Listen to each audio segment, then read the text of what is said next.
He was running late, holding two grocery bags in one arm and a small paper with his children's school schedule in the other. The hallway light flickered as he hurried down the apartment corridor, heart pounding not from fear but from responsibility. His twins were waiting upstairs with their babysitter, and he had promised to be home before sunset. When he reached the building's stairwell, distracted by a buzzing phone and a rushing neighbor, he pushed open what he believed was his floor's door. It wasn't. The door closed softly behind him, and in that quiet mistake, everything changed. Before I tell you what happened next, tell me in the comments where you rewatching from. I love knowing who is listening. Inside the wrong apartment stood a woman who had just moved in the previous week. She had chosen the place for its silence, its distance from her past, and its promise of a fresh start. She froze when she saw him. He froze too. For a heartbeat, neither spoke. The air felt charged with awkwardness and apology. He immediately stepped back, realizing his mistake. His face flushed with embarrassment. He explained quickly, almost stumbling over his words, that he had the wrong floor. The woman noticed something else, though, not carelessness, not intrusion, but exhaustion. There were faint shadows beneath his eyes, and kindness in the way he held the bags carefully, as if even groceries deserved respect. She could have closed the door. Instead, she asked if he was all right. That simple question softened the tension. He admitted he was trying to catch his kids before bedtime. His voice carried both urgency and pride. He spoke about twin laughter, mismatched socks, and bedtime stories that required different character voices. His children were his world. Since their mother left 2 years ago, he had been learning how to be both anchor and sail.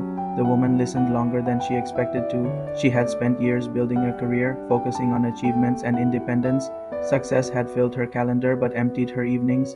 Hearing him speak about bedtime routines made something ache quietly inside her. She noticed the way he checked his phone again. A message from the babysitter. One of the children had started crying. He hesitated, unsure whether to leave immediately or apologize more formally. Responsibility pulled him one direction. Politeness pulled him another.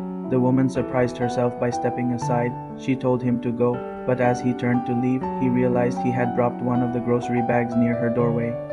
She picked it up, handing it back. Their fingers brushed briefly. Neither pulled away quickly. It was a small moment, yet it lingered. He thanked her sincerely, promising to make up for the interruption. She laughed softly, telling him there was nothing to make up for. The wrong door, she said, sometimes leads to the right moment. As he hurried upstairs, the woman stood still in her doorway, reflecting on the unexpected meeting. She wondered why her heart felt lighter. It wasn't romance at first sight. It was something subtler, witnessing devotion, witnessing effort, witnessing love in action. Meanwhile, upstairs, he entered his apartment slightly breathless. The babysitter explained that one of the twins had fallen and scraped a knee, nothing serious. He knelt immediately, examining the small bandage, reassuring his child with calm certainty. His presence steadied the room. Laughter returned. The bedtime routine resumed, softer now. Yet later that night, when he finally sat alone in the quiet kitchen, he thought about the woman downstairs. There had been something in her eyes, curiosity, warmth, perhaps loneliness. He had been so focused on reaching his children that he hadn't considered the possibility that life might still surprise him. The next evening, when he returned home, he carried not just groceries but also courage. He decided to leave a small handwritten note near her door, thanking her for her kindness.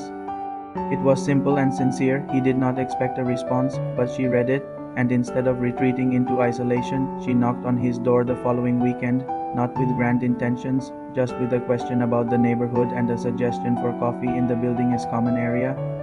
Their conversations grew naturally from there, shared stories about parenting challenges, shared reflections about mistakes and growth. She admired his dedication, he admired her resilience. Neither tried to impress the other, they simply listened. The moral tension lingered quietly in both of them. Was it appropriate to begin something new so soon after past wounds? Was it selfish to allow happiness to return? They each wrestled with doubt, but they also recognized something deeper. Healing does not dishonor memory, it builds upon it. Weeks passed. The twins grew comfortable with her presence, drawn to her gentle curiosity and patient listening. She never tried to replace anyone. She simply became a steady friend in their lives.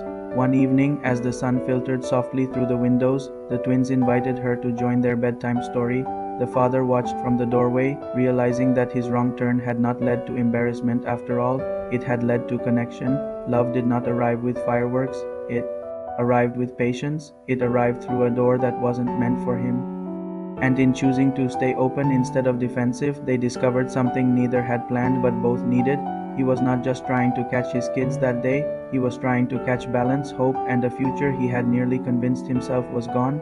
The wrong door became the right beginning, because sometimes life redirects us not to confuse us but to guide us.